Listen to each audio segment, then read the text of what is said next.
취미.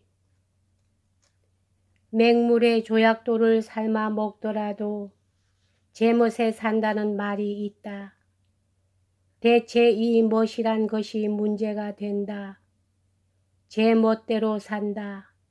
제 취미 내키는 대로 산다. 그럴 것이다. 취미까지 남의 간섭을 받으면서야. 작년 8월 한가윈날 먹은 오려 송편이 도로 치밀어 넘어와서 살 재간이 없을 것이다.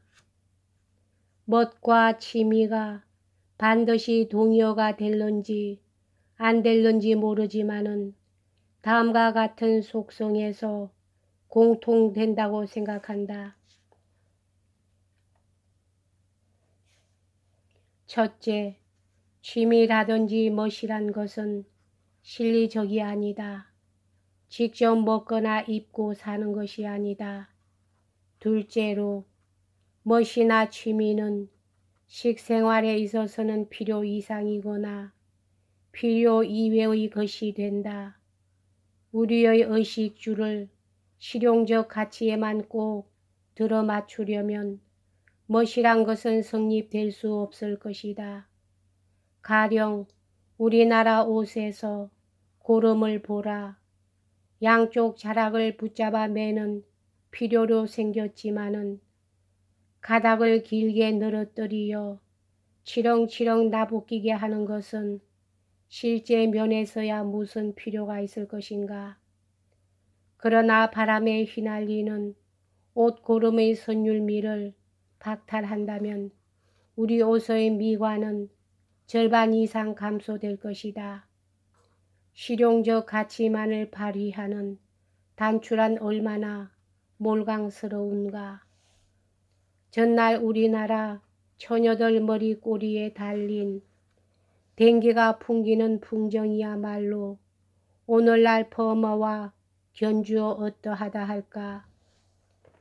우리나라 귀화집의 추녀가 그 귀를 반짝 들어서 먼 산이라기보다 먼 하늘을 찌를 듯이 뻗치고 있는 것을 저 일본이나 서양 건물의 무표정한 지붕에 비교하여 보라. 날아갈 듯이 서 있다는 형용은 우리 건물 외에 어디 들어맞을 곳이 있느냐 말이다. 나는 건물이 훌륭하니 나쁘니 크니 작으니 튼튼하니 약하니 하는 것은 별 문제로 한다. 오직 정치가 뚝뚝 듣는 점에서 그렇다는 말이다. 또 고려 자기를 보라. 물 주전 자의 귓대가 어찌 그리 가늘고 긴지 물을 따르려면 오히려 뚜껑 위로 흘러 넘을 지경이다. 실용적으로만 말한다면 합격 점수를 겨우 받거나 말거나 할 정도일 것이다. 그러나 그 형태가 볼성사납다든지 밉살스럽다는 비평을 내린 문적을 아직 찾아보지 못하였다. 고려 자기는 재료도 재료요 도안화의 솜씨도 솜씨려니와 그 가치의 반 혹은 그 이상일런지도 모른다. 그 형태미에 달렸다고 할 것이다.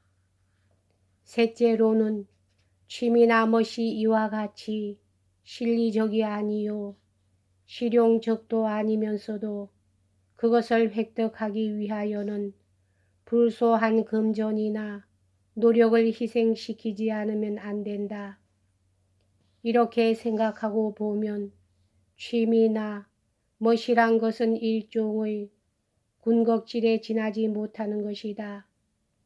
무엇 때문에 그것을 요구하며 무슨 필요로 그것을 획득하여야 할 것인가.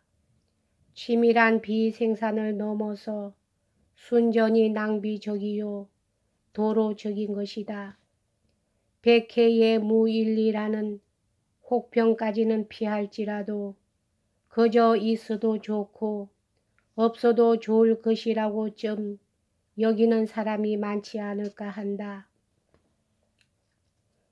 이러한 까닭인지 우리나라 사람들은 취미란 것에 너무 등한하거나 무관심하다.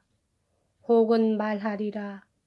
우리나라는 방금 민족과 국가의 운명을 걸어놓고 근곤일척의 전쟁을 하고 있는 아슬아슬한 판이니 어느 겨를에 취미를 운운할 시기냐고, 또는 온 백성이 난리 속에 헤매면서 그날 조석의 호구를 기약하기 어려운 처지에 있으니 무슨 주제에 감히 멋이나 취미를 바랄 수 있을까 보냐고. 그도 그럴 것이다. 의식이 풍족한 다음에야 예절을 차리게 된다는 말이 있는 것과 마찬가지로 국태민안하고 시화연풍한 후에야 비로소 지민이 머신이 하는 도생의 여유를 누릴 수 있을 것이다. 만만 당연한 말이다. 그러나 나는 이렇게 생각한다. 취미생활은 문화생활과 도덕생활과 마찬가지로 인생생활의 기본적인 조건이 된다고. 취미생활을 저향락생활이나 혹은 방랑생활과 혼동하여서는 안 된다. 천인혈이나 만성고로서 이목의 좋아하는 바를 다 하는 것이 반드시 취미라고 할 수 없고, 밤이나 낮이나 주지육림에 쌓여서 엄사와 안위를 그지없이 탐하는 것이 또한 멋이란 경역에 들어올 수 없는 것이다. 생업을 전폐하고 무위도식으로 우유도일하는 것도 취미와는 거리가 먼 것이요.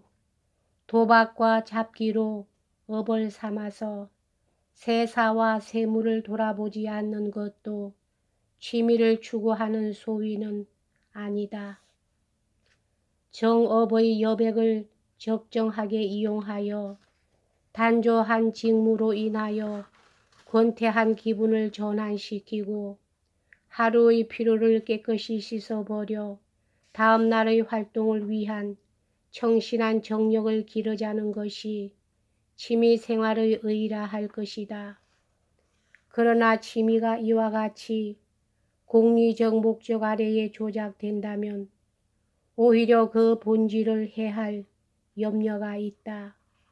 이런 까닭의 취미는 매우 고결한 것이요 신성한 것이다. 우리가 아무리 전란에 당면하여 있을지라도 문화생활 내지 도덕생활을 하루도 패할 수 없는 것과 마찬가지로 취미생활도 실상 하루라도 결하여서는 안 될 것이다. 내일의 전투를 계속하기 위하여, 모레의 승리를 건취하기 위하여 모름지기 취미생활로서 새로운 활력을 기를 것이다. 한 사람의 도의 생활이 하루라도 정체되면 그 사회나 국가의 질서는 그만큼 문란해질 것이요. 한 사람의 문화생활이 하루라도 휴지되면 그 사회의 진전은 그만큼 지연될 것이다.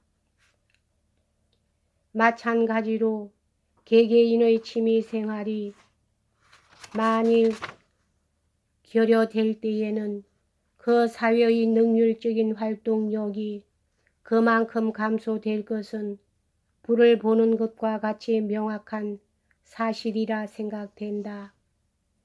취미생활은 활동 능률에만 관계되는 것이 아니라 정당한 취미생활을 영위함으로써 고상한 인격을 함양하게 된다. 생의 의의와 인간의 가치까지도 깨닫게 된다. 취미생활이란 대개 자연과 접근하는 것이다.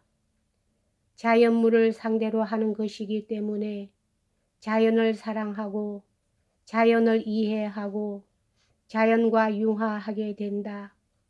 그동안 부지불식 중에 인생과 자연과의 관계, 자연 속에서의 인생의 지위, 인생이 당연히 걸어가야 할 길을 발견하게 된다.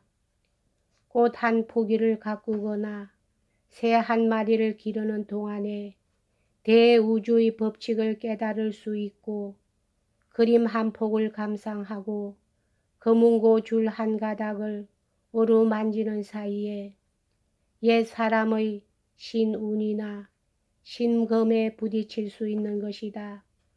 따라서 인생의 목표를 바라볼 수 있는 영감을, 신비로운 지표를 각득할 수도 있는 것이다. 우리나라에서 취미에 등한히 하는 죄를 전쟁에만 돌리지는 못할 것이다. 평시에는 어떠하였던가? 실내나 주택 주변의 물풍치한 광경은 무엇으로서 변명할 것인가?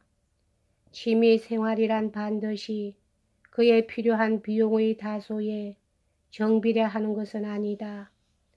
방법에 따라서는 극히 적은 금전으로서 혹은 금전은 전혀 소비하지 않고 노력만을 제공함으로써 훌륭하고 고상한 취미를 허무시 누릴 수도 있을 것이다.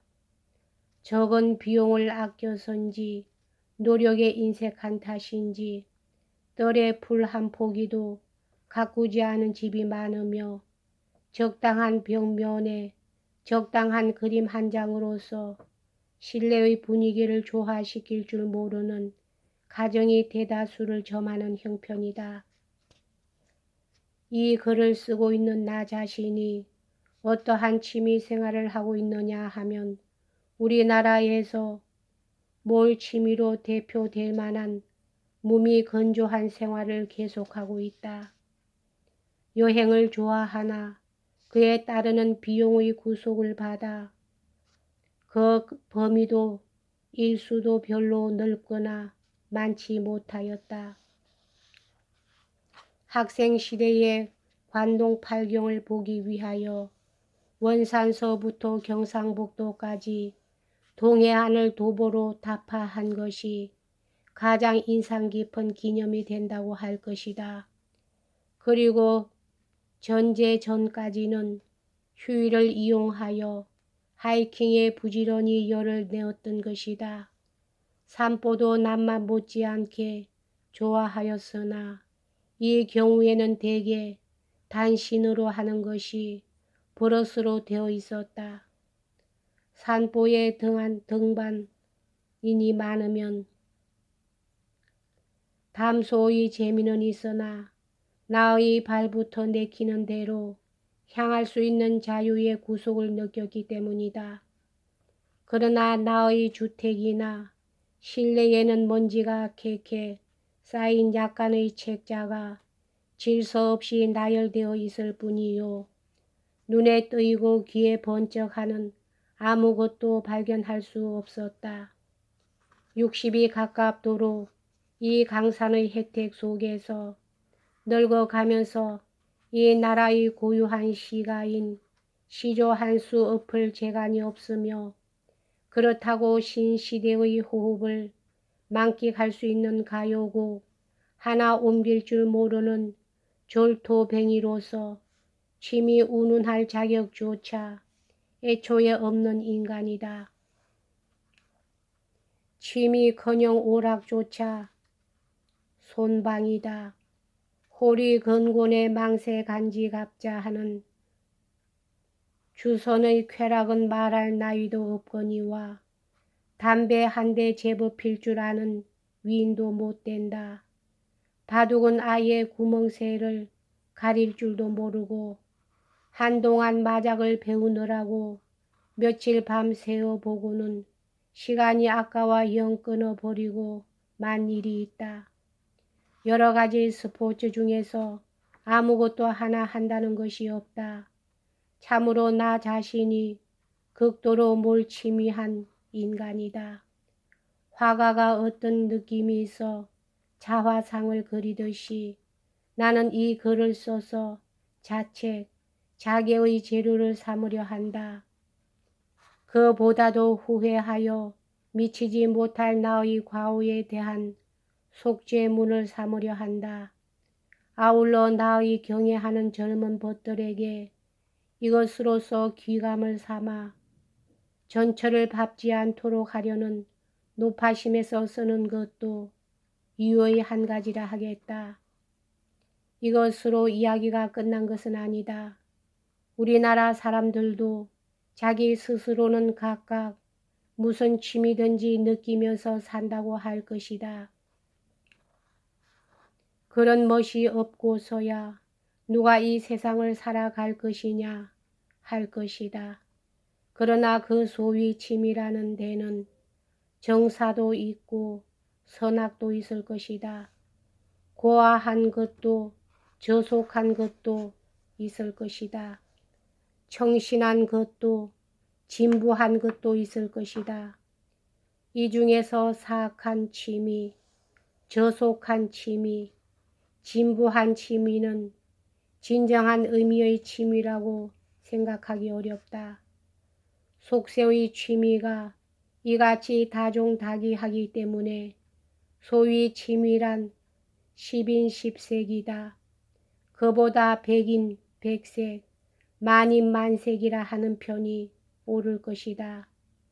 가만히 살펴보면 사람에 따라서 별의별 취미가 다 있는 것을 볼 수 있다. 그리하여 그 취미가 다른 것을 보아서 그 사람의 인생관을 넉넉히 짐작하게 된다.